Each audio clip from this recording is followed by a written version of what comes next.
So actually karugtong siya ng kanilang bahay. Napakaganda, di ba?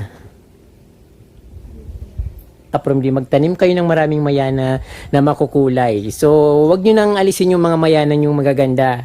Instead, ano nyo pa, continue yung pagtatanim ng mayana. Pag alam nyo namamatay na siya, so mag-propagate na kagad kayo para palaging buhay yung inyong garden. Dito, ay meron pala silang ang ganda naman.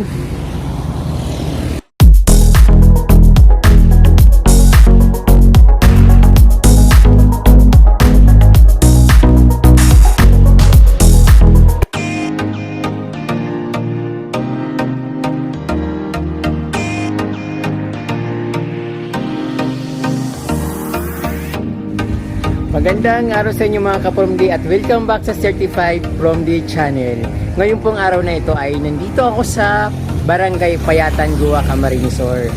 Naparaan lang ako dito ka-From D kasi wala akong punteriya. Gusto kong i-discover lahat ko yung nandito kaya may nakita akong napakagandang garden at napaka-cozy. O kaya napatigil ako dahil open lang yung mga dito, wala silang mga bakod. Yung maganda dito ka-From D, yung mga malalaking bahay ay bibihira lang yung may mga bakod na matataas. Kaya pag dumaan ka, nakikita mo yung view ng garden nila na super ganda at mapapatigil ka talaga sa sobrang kulay o sobrang ganda ng kanilang mga garden. Katulad na lamang yung nandito sa Barangay Payatan, Guwa, Camarinesor. Yung highway na ito ay yung dinadaanan kong highway dito ay going to Tinambak. So galing ako ng Guwa, din duman ako dito sa highway at dahil gusto kong makita kung ano yung mga nakikita dito, ayun, mayroon na naman akong isang nakita kaya ito ka-From D. Isa na naman amazing garden ang ipapakita ko sa inyo at siguradong mabibigyan kayo ng idea at syempre ma-amaze na naman kayo. Ayun ka-From D, tara. Pasok tayo sa napakagandang garden ni Lola dito sa Barangay Payatan, Guwa, Camarinesor. Dito sa bungad ay may makikita tayong maliliit na bulaklak ng rose, red roses. Napakaganda ng kanyang pagkabulaklak, yung kulay niya pulang-pula talaga.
Napakaganda nilang dito, parang kubo style na pahingahan. So actually karugtong siya ng kanilang bahay. Napakaganda, di ba? Then sa sa gilid ng kanyang kubo, mayroon silang mga nakahanging na ephesia. Yun, napakadami niyang dito halaman.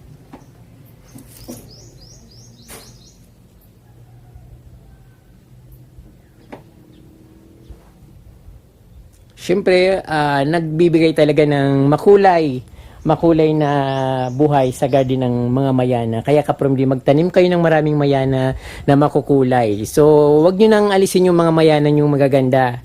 Instead, continue yung pagtatanim ng mayana. Pag alam nyo namamatay na siya, so mag-propagate na kagad kayo para palaging buhay yung inyong garden.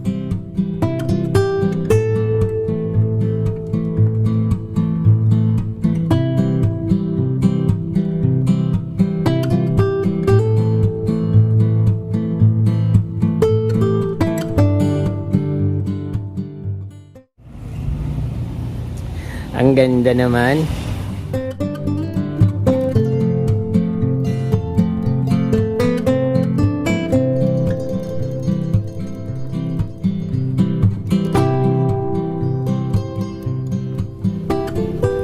Mayroon din silang bromeliad dito sa kanilang harapan ng bahay. Malakas makapagbigay ng kagandahan talaga yung bromeliad sa garden kapromdi. Katulad nito, gusto niya na palaging naarawan siya. Mas gumaganda siya kapag maaraw. Dahil pag walang araw, kulay green lang kulay niya. Pag tinaman siya ng sikat ng araw, yan na nagiging orange, nagiging peach, pula. So, ayan.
Marami rin silang mga halaman dito sa nakatago na parang hindi na masyadong naasikaso. Sa likod madami mga snake plants, yellow bell,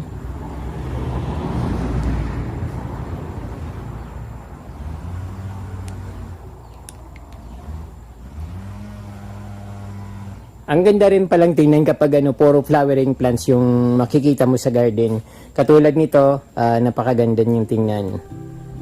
Masaya dahil maraming kulay.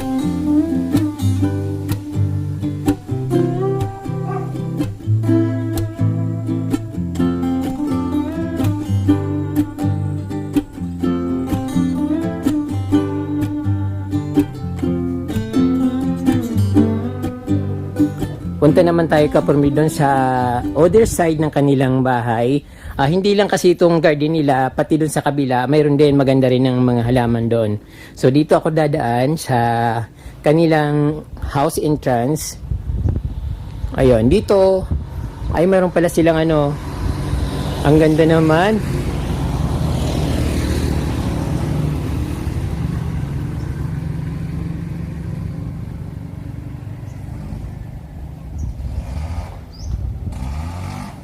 Ito kapromdi, nakalimutan ko na naman pangalan nito.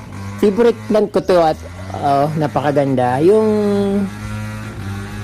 anong tawag nito?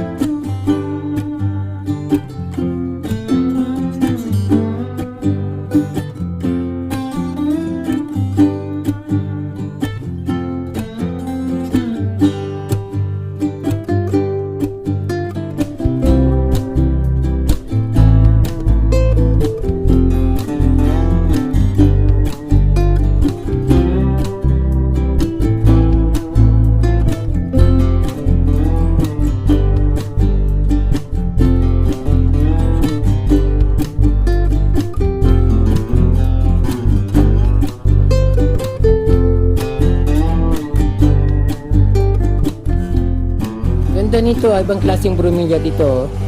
Maiksi lang yung dahon niya. Tapos yung kulay niya, yellowish. Then katabi niya yung crouton na ganun din ng kulay, yellowish din na medyo golden.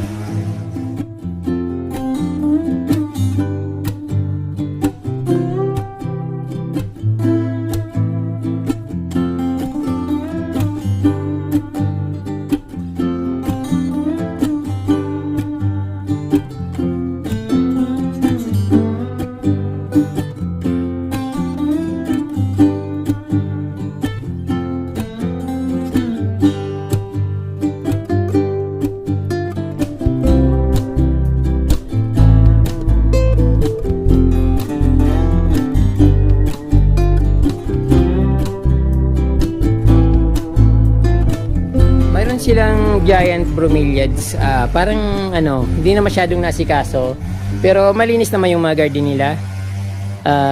Ayun, walang mga kalat.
Mga ka-from di, sobrang ganda ng garden nila. Parang pakiramdam ko para akong nasa Las Casas sa Bataan. Kasi napakaganda ng niya. Yung pagkasiting ng mga halaman, mga flowering plants yung mga nandito. Tapos yung bahay nila, old style yung dating. Kaya yung, ayun, nasabi ko na para akong nasa Las Casas. Kasi yung niya, yung bahay niya, parang luma na. Pero maganda yung tingnan at maaliwalas ang dating. Yung bang pag pumasok ka, napakalamig sa loob. Yung gano'n yung bahay nila, ka-from di. Kaya nakakatuwa at ayun, may nakita ko ditong magandang garden. So hindi lang maganda ang garden nila, ka-from di, pati yung bahay nila maganda, old style. Pero ayun, mas gusto ko yung mga old style na bahay kaysa mga modern. Kasi yung mga old style na bahay, malamig ang malamig sa pakiramdam. Makita mo lang siya at kahit hindi ka pumasok, alam mo nang malamig yung loob niya.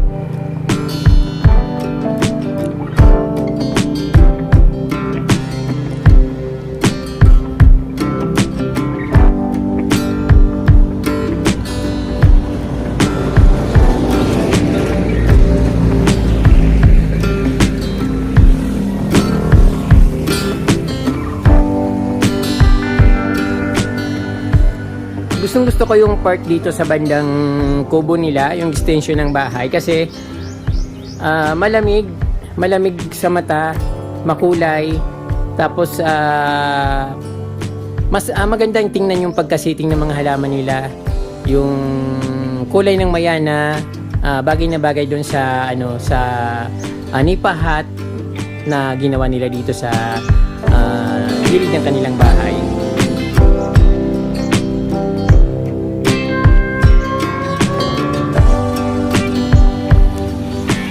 Meron silang pili tree or pili nuts. Ayan, malaki na. Then meron din silang papaya. Naghihinog na yung mga bunga. At sobrang taas na hindi na yata pinapansin yan dito.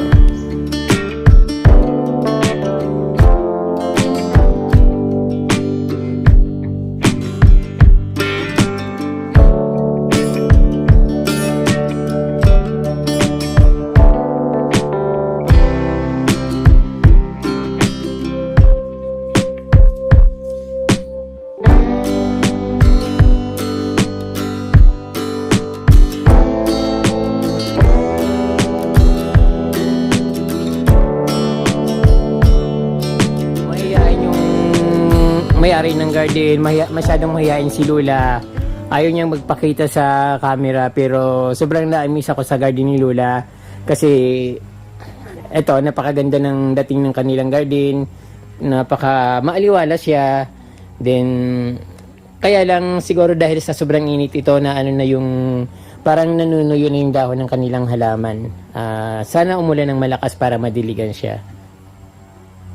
But kagabi sobrang lakas ng ulan at ayun nga, sobrang lakas ng ulan kagabi.